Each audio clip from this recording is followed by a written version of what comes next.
Welcome to the Whitetail Advantage Podcast with your host, Brett Bovin.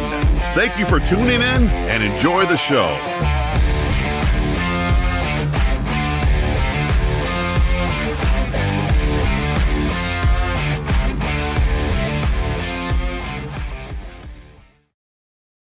There's no intro tonight. You guys know the routine. Oh, thank God. It's kind of boring.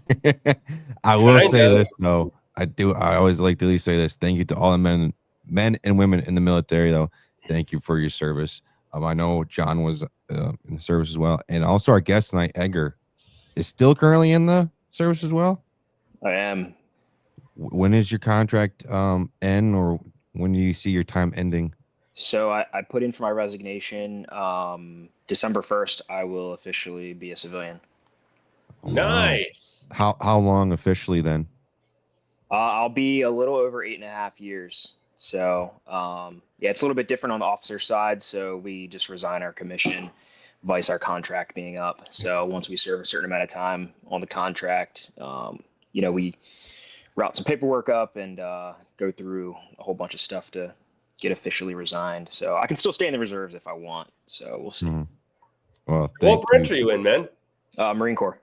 Oh, I'm sorry. I don't have crayons. I got markers for my kids. Yeah, green's my favorite color. So yeah. I was on this group chat not too long ago. We were talking about like knocking on doors, right, and asking permission to hunt private and all of that stuff. And I brought up this running joke, and it's like, yeah, every time I go to knock on a door and I see like my son's a proud Marine or something like that, or some Marine insignia, I always write a note in crayon. And I'll tape a crayon to the paper and leave it there. And I've had one person call me back and just like laugh about it. But other than that. Did you get the permission? No, I didn't. But, yeah. That's the biggest troll. They call you back and then you don't even get the permission. That's tough. Oh, I know. And then one time I did it to an Air Force dude, and I was actually talking to him for like an hour, just shooting the shit. And I was like, so you mind if I hunt here with my kids? And they're like, oh, no. Like, I'm hunting this. You too, then. Shit. That's good. Well, as people might not know, it's Edgar's second time on the show. He was on episode 67, and tonight's episode is 167. So 100 episodes later, it's like 100th anniversary. So Edgar, how many followers did you end up losing because you were on the show? Probably all of them. I'm sure you probably lost a big fan base because you were on. I started to get a bunch of my comments and my YouTube videos started to, just get worse and worse. They just couldn't believe that I came on here and spewed a bunch of bull crap, and then they clicked the unsubscribe button. So it's on them, I guess. Mm-hmm. You're also now on about 2 different watch lists too. So exactly. Yeah. Well, yeah. So that's another thing. I don't know if I can go within 100 feet of a school. Who knows? Not if you have anything to do with Brett Bovin over here. Yeah. Oh man, we've gotten dark on the show since you've been on it. Yeah, real like, dark. Really dark. Like downtown Detroit dark. It's really dark. That is dark. There's some episodes in there where it's like, yeah, there's some fucked up humor. Yeah, there's some. It's probably being reviewed as we speak. I'm sure the FBI is listening. Yeah. Oh yeah, I'm pretty sure that they're probably tracking my IP address and all that stuff and whatnot. No, but it's Sunday, August 10th. I know, Edgar, like you said earlier, you're about a month away from your season starting, correct? I am. We have about 56 days, right, John? Yeah, October 1st, which is like, I think it's like 55, 56 days, something like that. Yeah. Squatch, you're right around the corner too. Yeah, September we got early bear starts up here, and then they have like a doe season, like early go out doe. Hey, really? Really? Yeah. Hold on. I'll jump back on. All right. You got to do something with him. I'm trying to. I've been putting letters together for write-ups, and he's not listening. Yeah. Paper. You have to put in paper. Keep a paper trail on him because this is getting carried away. I know. I don't count so we have the Liberty Hunt here in Michigan. Yeah. Like the youth hunt, yeah, you could say hunting season kind of starts in September, but like in my opinion, officially hunting season starts October 1st. Here too. I mean, really here too. Yeah. I've had a lot of people look. They'll ask me, "Oh, you're a hunter. What hunting season starts November 15th, right?" I said, "No, it starts October 1st." I'm like, "Really? What is that season?" It's the bow season. It's like weird, at least here in Michigan, like bow hunting just seems to be like this outcast, nobody really talks about it type thing. And gun hunting November 15th. It's like a national holiday. I mean, a state holiday here in the state of Michigan. Do you have anything similar to that out there in Maryland, Edgar? Like I said, our season, ever since I was, started hunting, really young, I always remember the season always opening up. It was either the first or second Friday of September. So you did have an opportunity to potentially get a buck in velvet. I think I killed a velvet buck one year. He was going to shed really late, I guess. I think Tennessee actually has a 3-day season where they do velvet at the end of August. But no, we get rocked in there in September. So first or second Friday. I think it's like the 7th or the 9th or whatever it is this year. Nice. Well, what are you doing? I mean, I'm kind of curious to see how you handle your hunting season with your prep wise, at least, and actually during your hunting season though too, because you're spending a lot of time overseas and you're not really doing a lot of time here. So how do you take advantage of a very small window while you're here back in the States before you have to leave? Yeah, so it was kind of weird. It actually got timed really well. I deployed from November to May, so it kind of worked out in the sense of I got back pretty good time. June and July was pretty busy. It's been kind of busy, but I'm about to transition. Actually, this is kind of a side note, but I'm actually starting a civilian internship tomorrow, so I'll be away from my unit for August. Well, yeah, the rest of August, September, and October. So I'll have a little bit more time to hunt, which is really good. A little bit more time to do some prep work. Actually, I'm setting up like 3 or 4 spots tomorrow with cameras and everything like that, which this week is fine. I mean, I didn't really need to get the jump on it. I got a couple really good public land spots. I killed a really nice buck last year on public in this one spot that's just kind of a honey hole. And cool. Yeah, I'm just going to get some cameras out there and do some scouting here in the next week or two. And then actually it's like a state hunt. And I usually put in for the bow and the muzzleloader. They open this island up for like 4 days out of the entire season. Well, and cool. Yeah, so I'll put in for that. And I'll typically go down there on the scout day, which I think they do one in September, or maybe they do like 2 or 3 in September. So I'll go down there and do that. But with the public land, I start with the mapping. Now with all this technology we have with LiDAR and all the mapping tools, I mean, there's no reason that you can't have success on public land. So, what I'm curious to see what hunting app you use. Do you use Spartan Forge because of LiDAR? And I'm sure you're used to it with your background. Yeah. So I have Spartan Forge. I do mess with it a little bit. Between that and Onyx, I share an Onyx account with some of my buddies for our Missouri property. But other than that, yeah, I'm using both, as needed. But so yeah, it's gonna be a lot of that the next couple weeks. I'm gonna be setting up these bait sites, trophy rocks and corn. Like I'm in a bait state, you know what I mean? On private, so I'm gonna take advantage of it. And yeah, it's gonna be good. I'm really looking forward to this one spot on public because man, it's so overlooked. And I saw 2 just absolute giants, but there's a ton of people that hunt it. There's a ton of trails that run through it, so there's a lot of human activity and stuff like that. So it's kind of like playing chess with these deer, but I think it's going to be good challenge. I know when we talked last, you do a lot of your hunting in the Blue Ridge Mountains, correct? Not as much. So that's where I grew up hunting. Yeah, that's where pretty much I learned all the tricks to the trade. That is, all the skills that I learned up there, looking for deer sign and just being out in the elements, hiking a long ways. Some of the public land spots now, you're hiking in sometimes a ton of gear and camera equipment and everything else. So a lot of that when I was younger prepped me. So, but yeah, my grandfather and my uncle pretty much taught me everything there. And, they'll always say you have to earn your deer up there, which I believe is true. I think you have to earn your deer anywhere, whether you're hunting in your backyard or whether you're hunting in the Blue Ridge Mountains. But yeah, some good stuff out there. I know Squatch is used to hunting in the mountain type terrain a lot more than I do. Yeah. Great story. You gonna elaborate on that? Yeah. Well, yeah. No, I was getting there. Just wanted to give him a chance to get into it a little more. But if you want me to take over, I'll take over. No, I'm just saying. Yeah, if you want to, you can. Yeah, the mountains always hold the challenge. I enjoy getting up in there.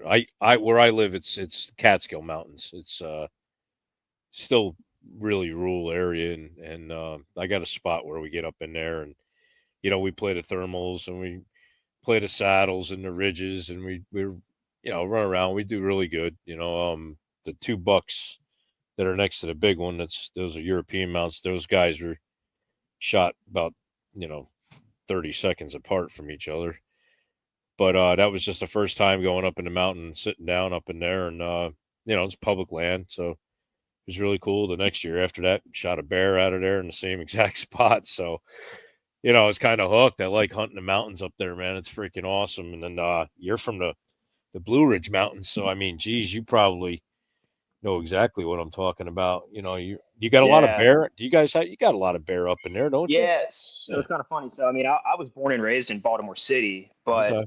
my grandfather, he bought some land. Well, I mean, he hunted the Blue Ridge, since the 70s, late 60s and early 70s, Right. the old stump sitters, and so I remember growing up and we were always hunting out of ground blinds that we would build ourselves with sticks or hunt on the saddles. My grandfather has this spot on top of one of the ridges that we hunt out there on National Forest. Mhm. And, he hunted this bow stand for years. He shot a giant bear out of there one year with his bow. Nice. They kill a ton up there. I mean, nothing giant, I mean, the deer up there, they don't have much to eat. There's not as really much crop. You're really dependent on acorns and, good rain up there in some of the creeks. But like I said, it's a challenge. You know how it is. Up there, you're hunting in the sticks when they call them hollers. Yeah. And, down in the bogs and the hollers and down in the hollers. Yeah. So, yeah, I haven't been up there in a few years. I might make a trip up there this year. I'm not a big gun hunter, but it's always cool to go up there. My grandfather's, he's a little older now, so looking forward to maybe getting up there with him this year, during muzzleloader or the gun season. That's cool. Yeah, hey man, count your blessings. You still got your grandfather around. I miss mine severely. It's been a long time. What advice would you have? So, for instance, we're going down to Indiana here in October, and we're hunting some, I want to say mountain-like terrain, but it's very hilly. It's very mountain-like. I don't know. That's not a word. Mountain-like terrain and a lot of steep ridges and stuff like that. I'm a little nervous because it's going to be my first time hunting this type of terrain. So what type of advice you got for me to go down there and start looking for and to make sure at least try to harvest a deer so my wife doesn't kill me that I spent $300 down the drain? Yeah. I mean, one piece of advice, again, this goes all the way back to the guys that were killing deer back in the 70s before we had all this technology. Deer are lazy at the end of the day. So you have to realize that finding trail networks is going to be a little bit easier because they're creatures of habit. Yeah. And you said you're going to be there in October, so going to be, the bachelor groups are probably going to almost be broken up at that point. But regardless, you want to find, like Squatch was saying, any type of saddle is going to be ideal because that's how the deer travel, right? Yep. They're lazy. They're not going to walk directly up a ridge. If you're hunting in a ravine, find the trails that come off those ravines. They're, like I said, they're going to utilize those to make it to the lower ground. So that's probably the number one best piece of advice, just terrain wise, right? You don't want to smoke yourself. walking up and down ridges and blowing deer out of. I'm assuming there's going to be like mountain laurel up there if it's pretty terrain heavy, and sometimes those deer eat that laurel, they bed in that laurel, right? Yep. So hunting on the other sides of those are pretty ideal as well. And of course, playing the wind, because typically in areas that are more mountainous and terrain heavy like that, these deer aren't used to seeing people. So they see something move at 100 yards, even though they already don't have great eyesight, they may blow out of there. A little bit different than if you're hunting a suburban deer that kind of patterns humans, right? I have bucks here that pattern me. Had a buck last year that I was chasing, and I mean, he was probably a 150 to 160 class typical.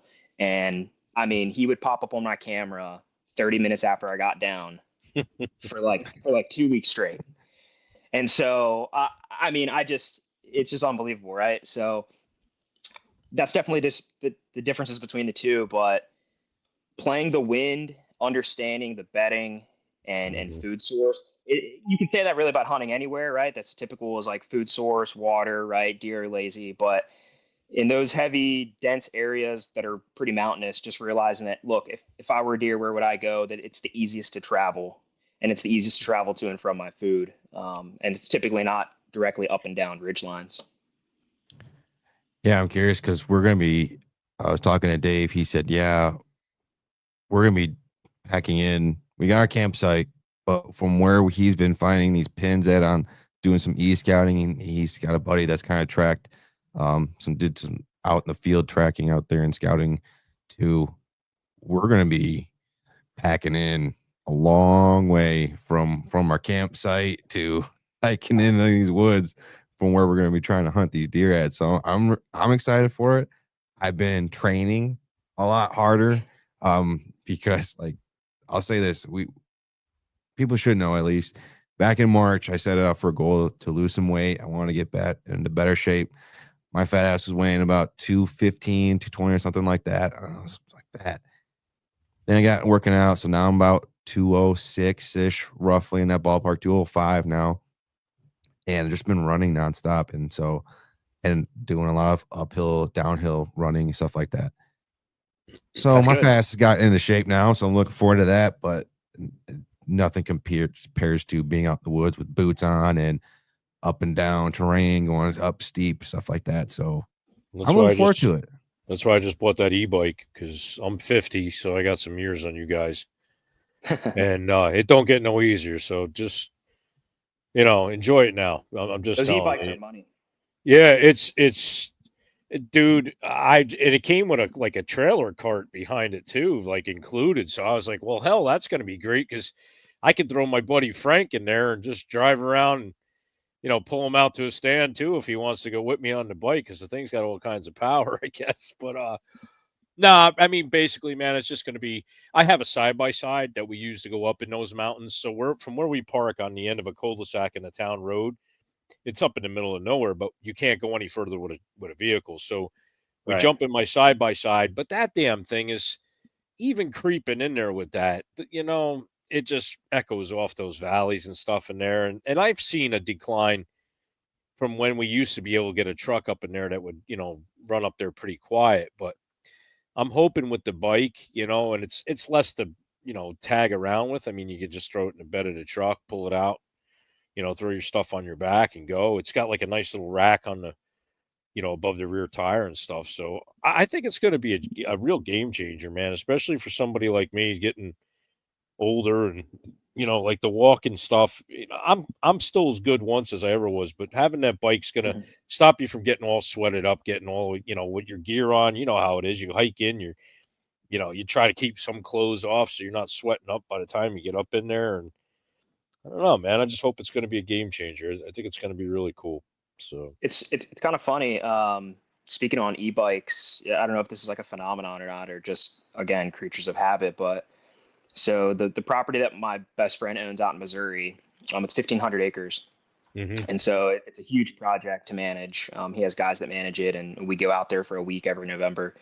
And, but we're consistently getting trail cam photos and stuff of these deer. And it's funny when we go in via e-bikes, or if the land guys go in on e-bikes, it's funny, these deer get get more spooked than if it's the side-by-side. So Really? the land managers drive around on side-by-sides all summer, checking cameras, putting in some plots, and the deer get used to it. We noticed going in on e-bikes, even though it's silent, they were more spooked. No kidding. Right. So it's crazy. So, well, you know what? One way or the other, something's going to spook them, whether it's your scent, whether it's the sound. And I can relate to that because I live with apple orchards all in behind me where I hunt in the one spot. And, the guys are out there picking right in the prime time of the year when you, hey, there's a deer out in my backyard, in fact. Just looked out the window. Much? Get the gun. Yeah. But, no, like I said, with the tractors running around, the guys picking, it doesn't faze them freaking deer one bit, man. No. They could care less. They could care less. I wonder if it's a buck. I don't have my binoculars. Yeah. Oh, going up the hill now. 2 of them. Yeah, that's good. Michael's asking if I'm on my period. You look annoyed and upset. You do look a little bloated tonight. Are you carrying some extra water weight around, Brett? I've just been drinking a lot of water. Okay, it's not been a good week. I'm just a little emotional right now. Really? You got the emotions flowing too? Yes. Okay. Wow. Just leave it there. Okay. Just. Wow. Just take Ozempic. You'll be all right. Yeah. The blind hunter, he made a comment. He says, my buddy loves the e-bike for sneaking up on wild game. That's cool. Yeah, I don't know. That's some talent right there. Because I mean, I noticed that too. I mean, I've never used one up in the Blue Ridge, which I don't really know if I would. Just because I like using like wind and to the advantage of noise as well, right? And I think like we all do. But if I'm on the ground on public, whipping around in an e-bike, I mean, these deer aren't used to seeing that at all. Yeah. One of the public spots I hunt here in Maryland is there's it's a bike trail that runs through the woods. Yeah. So the buck I killed last year, like I had like 4 or 5 guys actually on the trail whipping through, and the buck still walked in. So I mean, I think it's just they're a product of their environment. Whatever they grow up seeing every day is what they're going to become used to and know what is danger and what is not danger, right? If they don't associate it with danger, then they're just not gonna. It's funny you bring that up because I hunted a piece of land that was they called it the scenic ridge land, and it was a bunch of private land that the state organization bought up, and you could file for a permit to get in and hunt the land, and it was bow, rifle, or late season muzzleloader, and I ended up drawing all 3 tags for the place. And it's so funny because when you pull into the parking lot first thing in the morning, it's maybe like you and one other guy that's hunting. So I was like, yo, buddy, where are you going? And he's like, well, I'm going that way. I'm like, cool, because I'm going to go that way. And like you'd see the same truck every once in a while in those places. But around like 8:30, 9 o'clock, you got your hikers. And they're walking around, and there's signs up everywhere. Wear orange. It's deer season. There's hunters in the woods, blah, blah, blah, blah, blah. And the reason why they allowed you to hunt the property is because the deer were just tearing up the undergrowth, and they needed to cull the herd because there was just so much damage being done to the outdoors up there. So I ended up flattening this 7-pointer with my 257 Roberts at about like 120 something yards off this ridge. And I'm dragging the deer up the hill. I got my pack on my back, my rifle's in it. And here comes 2 broads walking up the trail. And I got this thing gutted out. It's bleeding everywhere. And I'm like, you guys, first off, don't have any orange on. I hope you know it's hunting season. And I got a dead deer behind me. So if you don't want to see that, maybe just go around that path over there. But it was so funny. It was like having your own personal deer drivers, and they didn't know what the hell they were doing for you, but they were driving deer because they're just walking around the property, and the deer would be like, oh, people, let me go this way. And you're hiding out over by this ridge. And it was great. I liked hunting that place. It was really cool. It was like you got your own personal deer drivers. And you talk about deer, getting acclimated to what the hell's going on in there. It was great. And not only that, the trails in the fall, the leaves were super quiet because they beat the piss out of them walking in and out of there all the time. So you could sneak right up through these ridges and stuff up there. It's actually a pretty cool place to hunt. That's pretty cool. Yeah. I used to get. No, go ahead, Brett. No, go ahead, Edgar. No, I was saying, I used to get really frustrated when I first started hunting this piece because I was filming people on this trail. I mean, they post signs that, it's hunting season and there's archery hunters here and all this stuff. And, the people they're ignorant to it, right? A lot of them don't hunt the area that it's in. I know a lot of people don't hunt, even there's a lot of giants around there. Yeah. But I got so frustrated initially, and I'm like, man, like these people are ruining my hunt. This sucks, blah, blah, blah.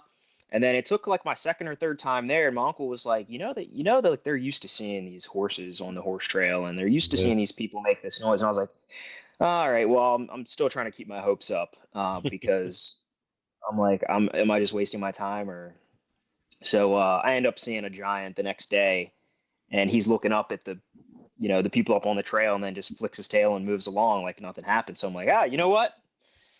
Well, didn't matter. So it is what it is. They're used to it. Yeah, that's just it, man. I mean, like I said, living here, you'll I don't know how many times, man. And then there's guys that go in the orchard and they goose hunt out of the ponds over there. So it's poo, poo, poo, and it's still archery season. I'm like, here goes my freaking morning, It's like, but what do? They're allowed to have their season. They can do what they want. I can't tell them, but and be honest with you, the deer don't care. They just keep walking around. It's more bothers you than it bothers the deer. Yeah, 100%. There's a spot out in Nebraska that I used to hunt in college. Actually, I killed my biggest archery buck. No, he was probably my second. Anyways, full velvet 8-point this piece of property is such a hidden gem.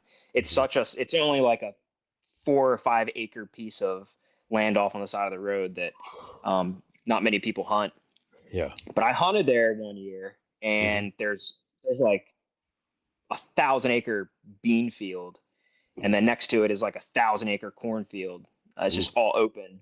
Yeah. And I'll never forget, I was hunting there one day, and I'm looking at the combines come through. And these combines come through, and I'm like, oh no, my hunt's over. Next thing you know, here pops out this, just a hammer. And I'm like, oh my gosh. He just went on his way, just looked at the combine and just kept chasing the doe. Didn't even care. I was like, wow. Yep. No, absolutely, man. I mean, they become acclimated. And actually, where I grew up, there was a paintball place. The guys shot paintball. They had like 300 acres next to our property. And, Saturday morning, boo, boo, boo, they're all yelling and screaming. And I'm like, son of a bitch, and it's like, but I had deer come walking in, and I was like, it's actually good because when they started invading their 300 acres to play paintball games, it knocked all the deer out over towards my piece of property, which I was adjoining to. So it ended up working out all right for me when I was a kid growing up there and stuff. And my cousins and stuff had 300 acres behind us, and all the city cousins would come up. And it was like the Orange Army, they'd all just like walk shoulder to shoulder. And the Pumpkin Army. I would just be sitting there. And I'm like, let them drive them over to me. And, after they heard a couple shots ring out, they would show up to the garage. What'd you get? We heard you shoot. I'm like, yeah, if you guys would sit still, you'd probably get something too. But, what state are you in again? I'm in New York, and I'm up in the Hudson Valley of New York. I'm right at the base, basically, the Catskill Mountains, Hudson Valley area. Okay.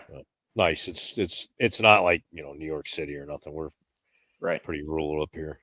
I'm curious, what would be your biggest pet peeves while out hunting?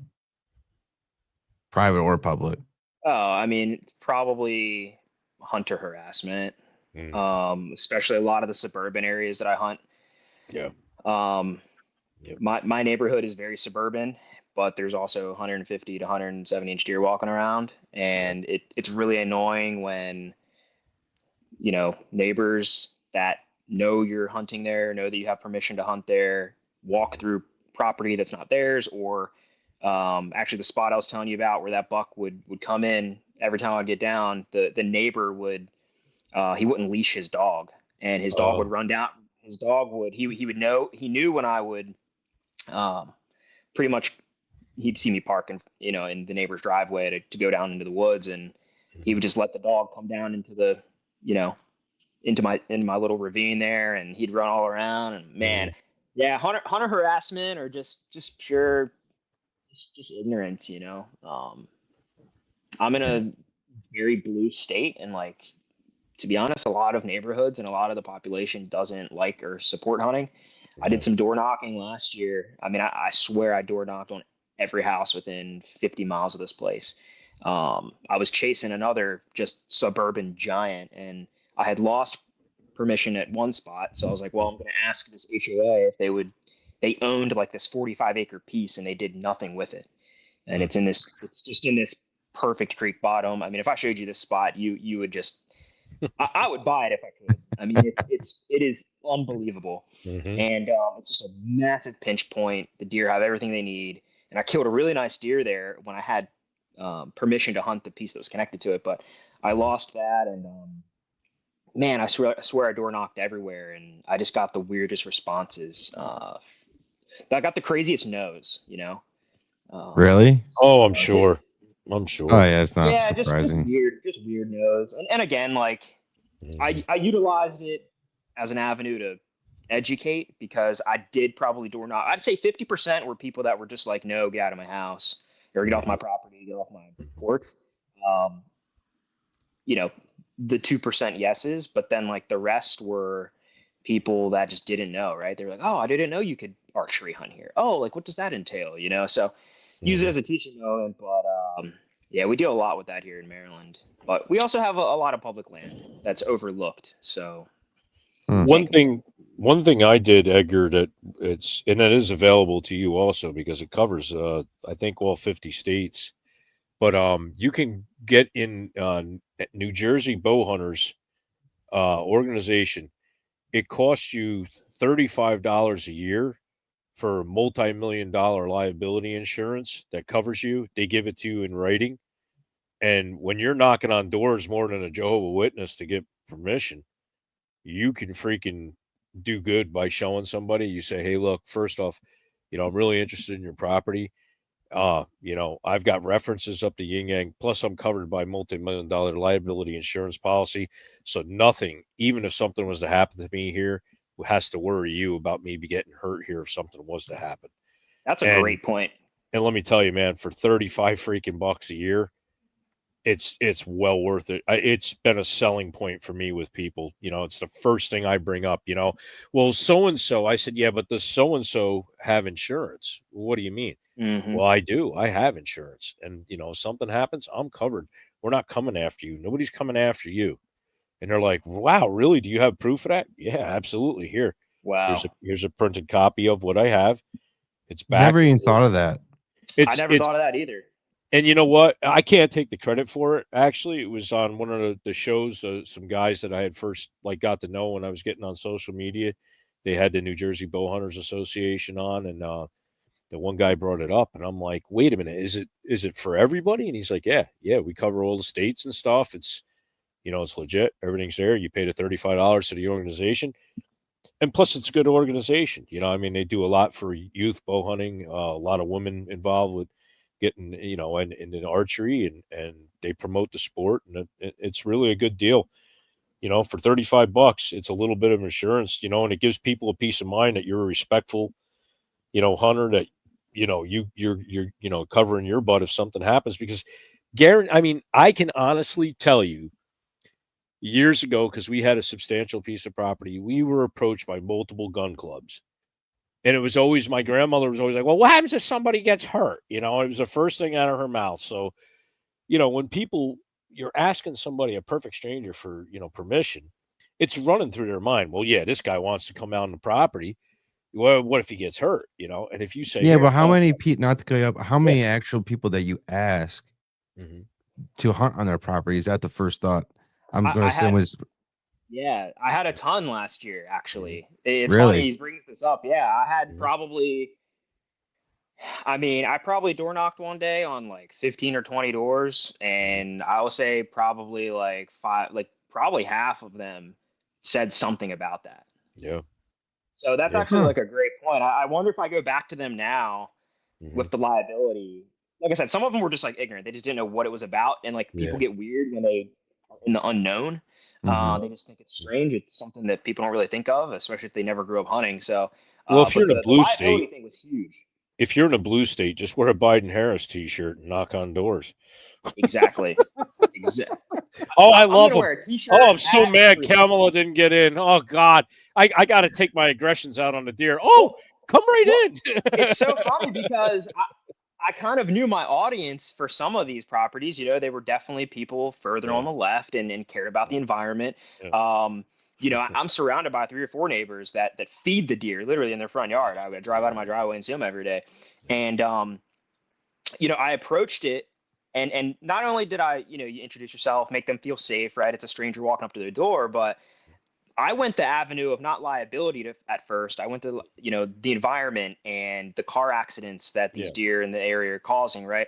I mean, our county is unlimited. You know, I had to break down the statistics for a couple people because they didn't realize not one, how many car accidents were happening in the state, how many fatalities, how many injuries, but also the population of deer that are so overpopulated that the herd is dying, essentially starving, right? You know, a lot of people, oh, they eat my flowers. Well, yeah, they're eating your flowers because they don't have any other food source. Because my trail camera last year, I had 17 does in one photo. So it's just, that's the route that I went was, you know, the environment and, you know, helping out the herd, car accidents and stuff like that. Because a lot of people see a little fuzzy deer and they're like, well, why would we hurt Bambi? Yeah, they're Side like, note, oh, it's my pet, you know. Or side something. note, real quick. Did you see that they're making a new Bambi movie? And it's like a horror movie. Is it a horror? They made it into a horror movie. Apparently, the Disney owned the rights to it. They didn't re-up their contract or whatever with the rights or something. And this new outside company bought the Bambi rights, and they made it into this horror movie. And apparently, they did the same thing to this Winnie the Pooh one. Now I seen the trailer to Bambi, and it they did Pinocchio. I think it might be Pinocchio, actually. Yeah, they screwed up Pinocchio. Yeah. Well, yeah, you know what I'm talking about.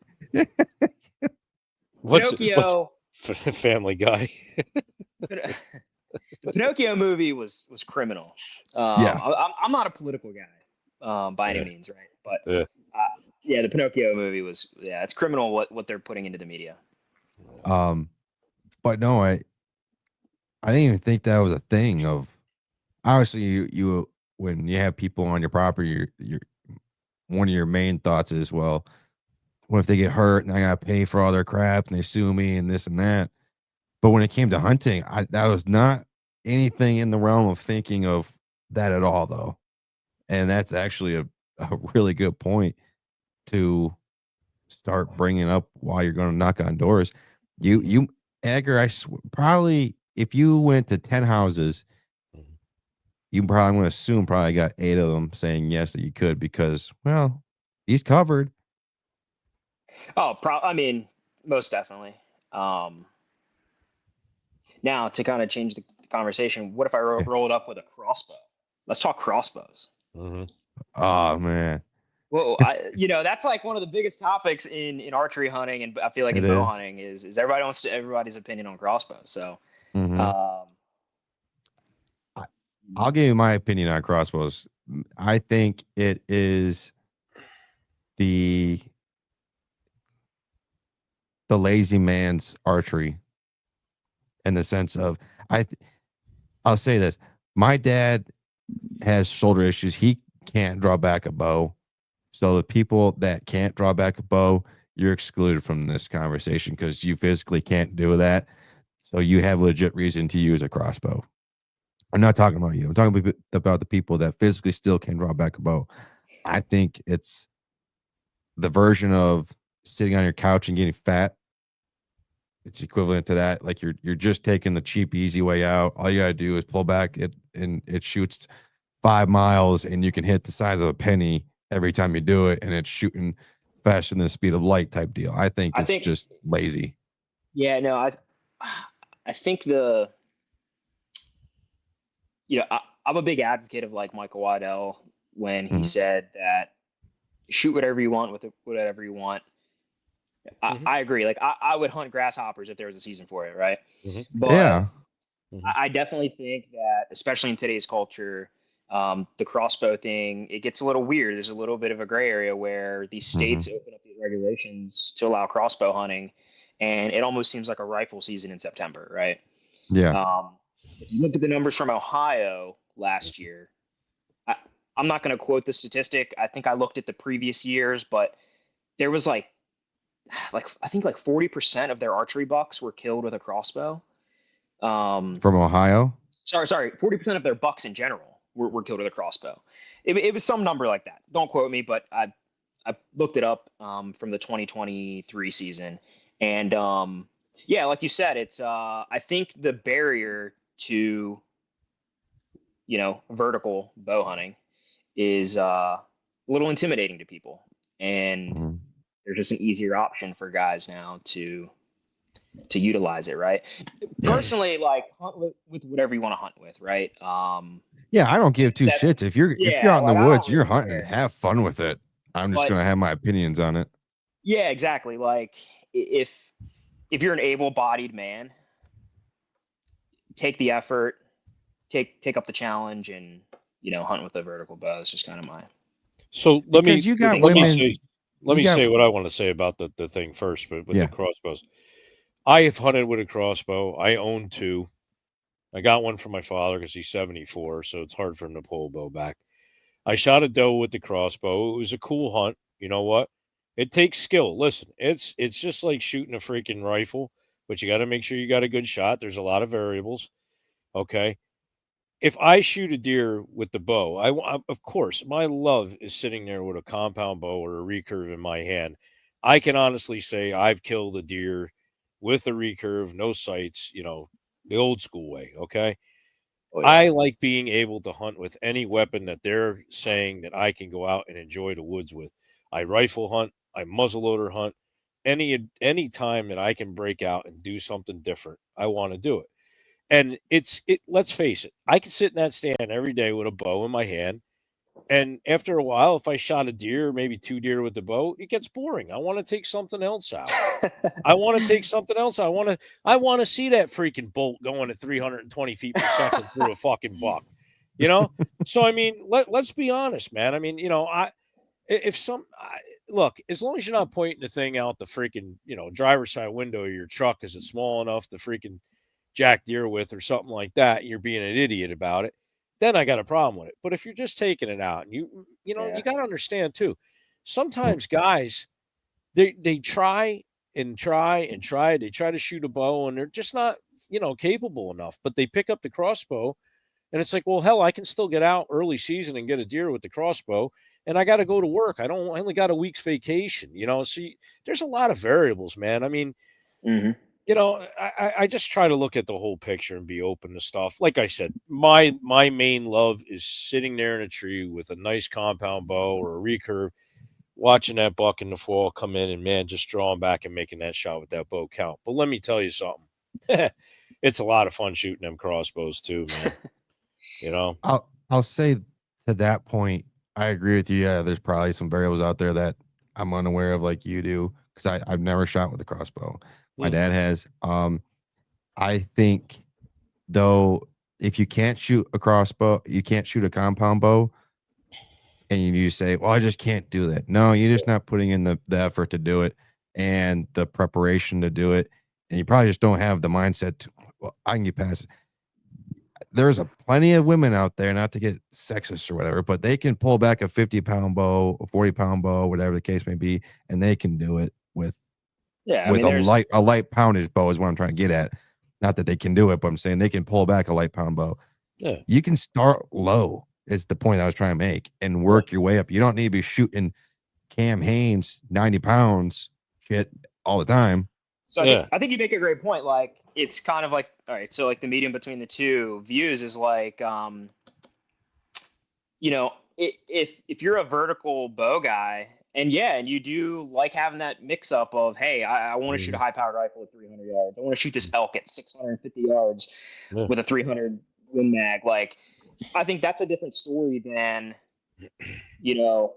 lazy, able-bodied 20 to 30-year-old guy that never picks up a vertical bow, and he's just like, well, I'm just going to take the easier route. Yeah. Mhm. Yeah. I think that's the difference in the differing views.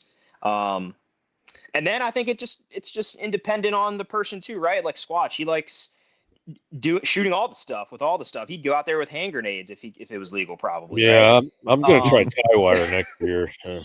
Yeah, or set out claymores or something. But Yeah.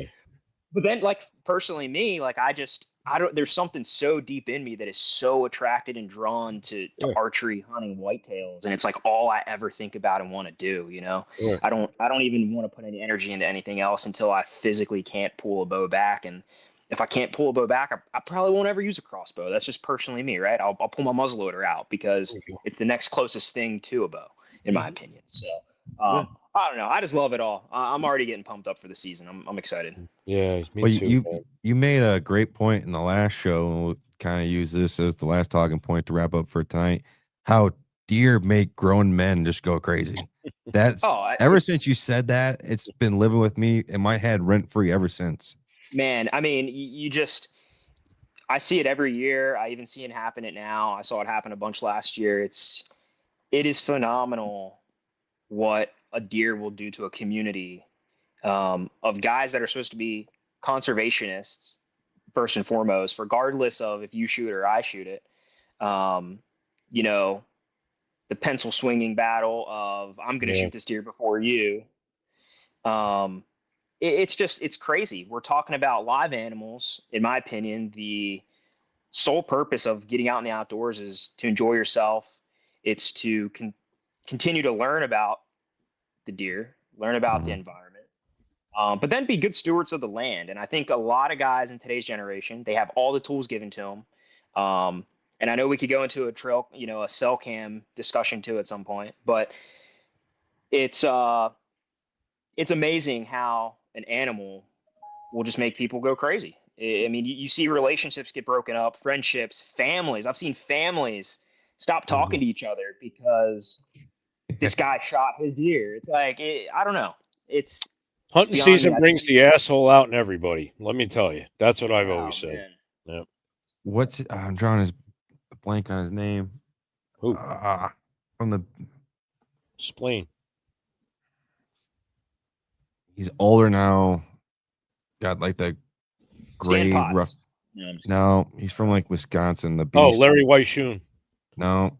Oh, I have a picture with him from when I was like 13. Yeah, I was like 12 years old. And, That's awesome. I went out to the Eastern Outdoor Show with my grandfather, and good dude.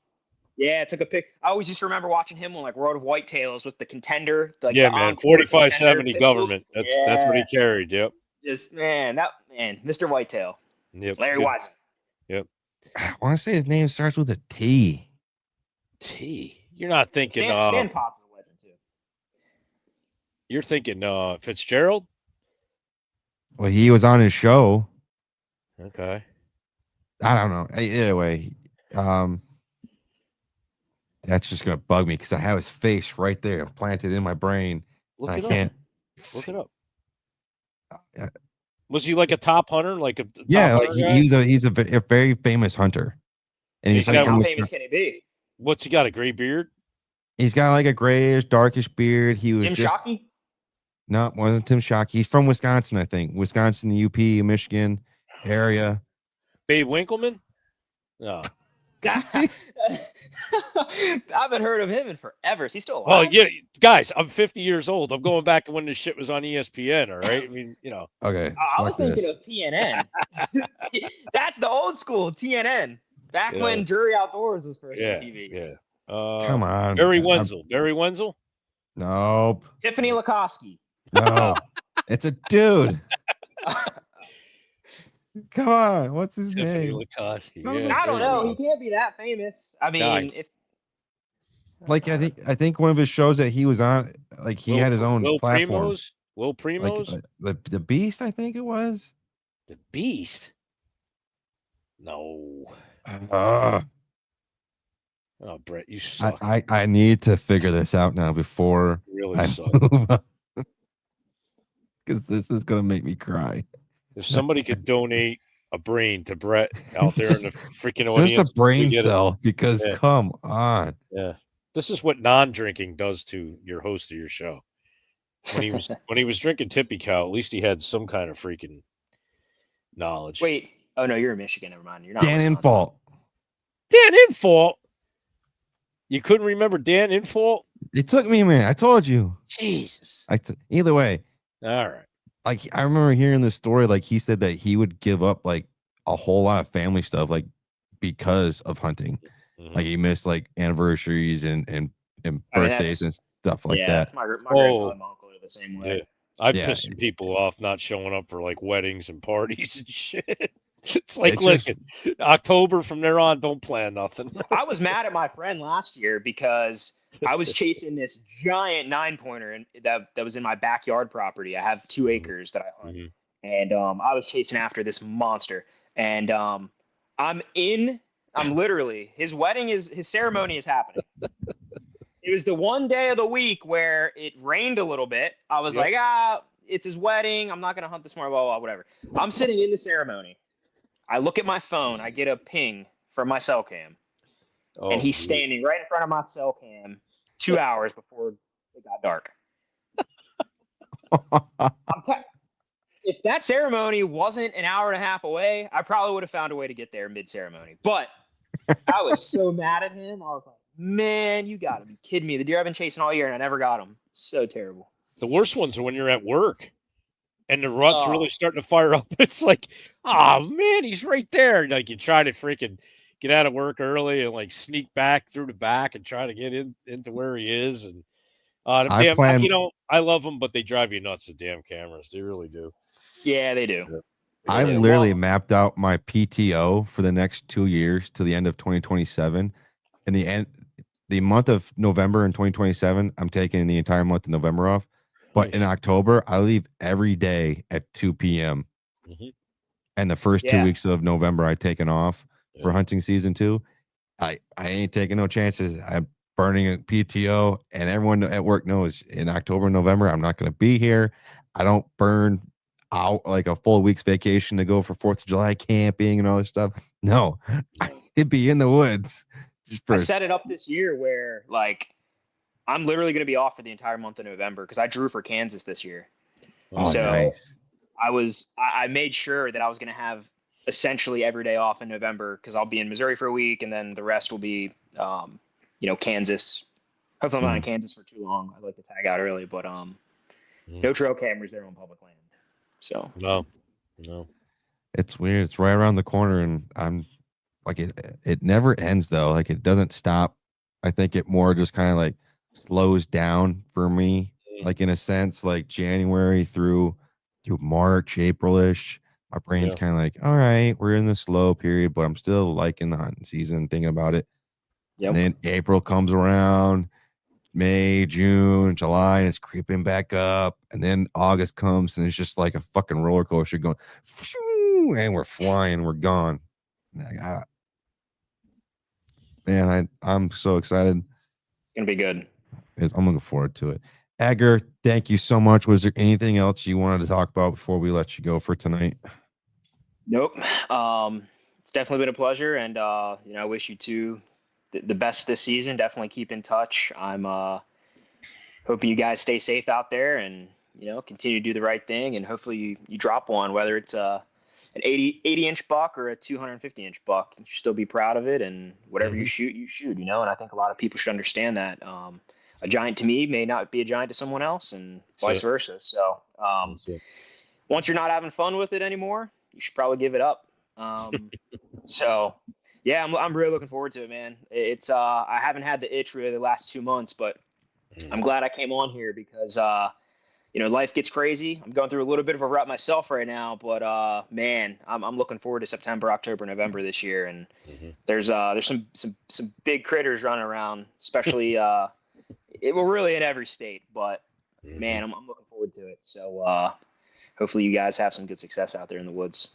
Thank you, man. Thank you, man. Yep. We got 4 rapid fire questions though before we let you go, though. All right. Send it. What animal is on your bucket list you want to hunt? Oh,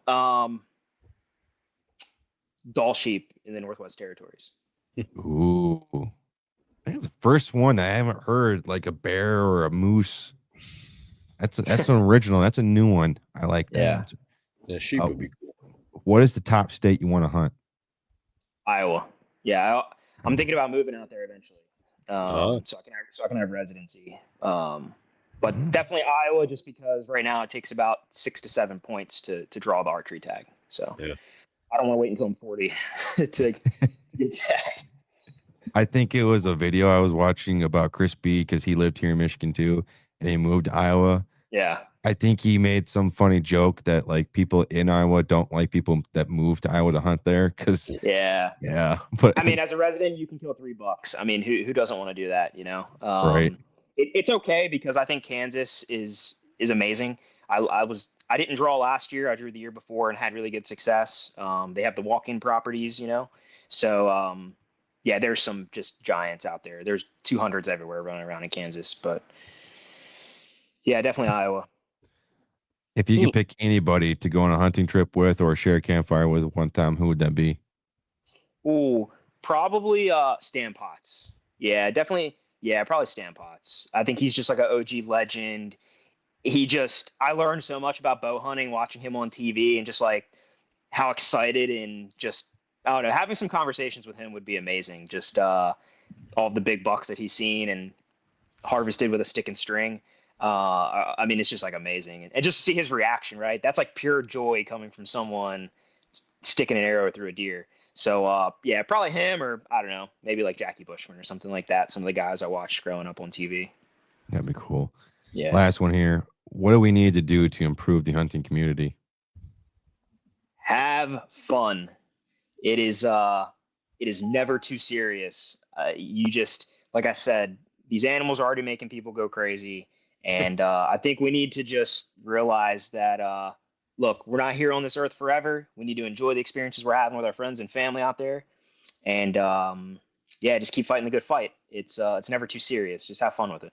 Yeah, exactly. We're out there just to and be safe with it. Bare minimum. I'm out there enjoying peace in the woods, like Squatch was saying earlier. Man.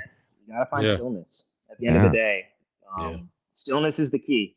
It's a really good book by Ryan Holiday. So it's very true. Okay, let's check that out. Squatch, how can people reach out to you and follow along your journey, man? You guys all know you can find me on Instagram, Outdoors and More with the Squatch, on the YouTube channel, same title. Here on Sundays and Tuesdays on the Whitetail Advantage, and also with the Boondocks Outdoorsman, Garden State Outdoorsman, Mike Nitre, Frank Mystique, and all the rest of the bunch of those guys out there. Check us out. Edgar, how about you, brother? Yeah, Instagram, YouTube, Edgar Martin Hunt. And then if you want to look for my team guys, Stricken Outdoors, on YouTube and Instagram as well. So we'll have some good content pushing out on all the platforms. This should be another good year. We have some great bucks that are going to be hopefully dropping on the ground this year. Between Missouri, I'm going to probably do some hunting in Nebraska, Kansas, and then filming a ton in Maryland, since I'm going to have some more time on my hands. So definitely be on the lookout for that. And yeah, we'll keep rolling with the punches. They do put out some great content, guys. I've watched and seen. Great. I'm just going to say that. It's great. Yeah. Well, Edgar, thank you so much, man, for coming on the show, brother. We greatly appreciate it, man. Yeah, likewise, guys. Yeah, keep in touch. All right. Stay. Right. Yep. I didn't mean to click mute. Either way, thank you, everyone. That's going to conclude an episode of the Whitetail Advantage Podcast, guys. I want to say thank you to gathering around the electronic campfire with us. We greatly appreciate it. Now the show made you laugh, made you think, gave you a new perspective. Please hit that like and subscribe button. If you listen to this on the audio version, please hit that 5-star rating and give us your feedback on any platform that you listen to, watch on the show. We always try to find ways to improve. Audio version of our podcast gets released every Monday and Wednesday at 5 a.m. Eastern time. If you want to be a guest on the show, if you want anyone to be from Whitetail Advantage to be a guest on your podcast, head to our website, whitetailadvantage.com, and submit your request through there, or you can reach out to us on our social media platforms. Thank you to all the companies we've teamed up with at Whitetail Advantage, XOP, Magnus, Rec, Bow Addicts, everyone that's here. We really appreciate it. Again, thank you to all the men and women in the military and in law enforcement, firefighters, and public service. Thank you for your service. Now, everyone, put your quarter in the slot machine, help share the show, help grow the show. We appreciate everyone out there like usual. And with that being said, we'll see everyone next time.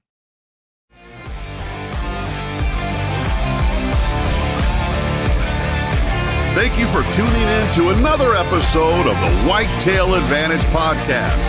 We hope you enjoyed the show, and we will see you next time.